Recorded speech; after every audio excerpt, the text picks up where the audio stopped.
Janata garage movie ఖచ్చితంగా black బస్టరే. Industry top 3 పొజిషన్లో నిలిచిన మూవీని జస్ట్ హిట్ అంటే కరెక్ట్ అనిపించకపోవచ్చు, కానీ ఓవర్సీస్లో ఈ మూవీ పొజిషన్ని ఇలాగే చెప్పాలి.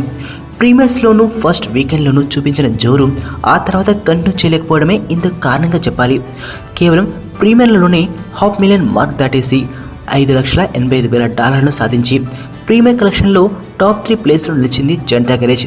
రివ్యూలు వీక్గా వచ్చిన లాంగ్ వీకెండ్ లభించడంతో సోమవారం వరకు భారీ వసూలు వచ్చాయి. కేవలం వీకెండ్ నాటికే ఈ సినిమా $1.56 మిలియన్ రాబట్టేసింది.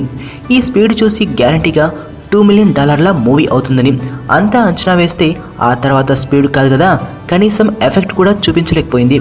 వీకెండ్ వసూళ్లకు ఫుల్ రన్లో జతైన మొత్తం కేవలం $2,25,000. యుఎస్లో మొత్తంగా $17,84,000 గ్రాసు, $10,91,000 షేరు వసూలు చేయగా రెంట్స్ పోను ఇందులో డిస్ట్రిబ్యూటర్ $97,000. నాన్ యుఎస్ఏ ఏరియాల్లో 1.40 కోట్లు రాగా మొత్తం థియేటికల్ షేర్ రూపంలో 7.8 కోట్లు వచ్చింది.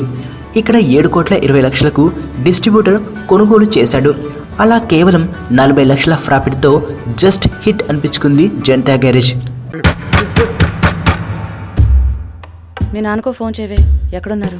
ఏడే మన భుజంగా కనబట్లేదు. అమ్మా అమ్మా నాన్న ఎక్కడమ్మా? ఆయన ఎక్కడుంటారో శివగాడికి తెలుసు. సార్ పొరపాటు జరిగిపోయింది సార్. 1 కాదు 2. ఎవరికి తెలియకుండా కాపాడు. నాన్న హలో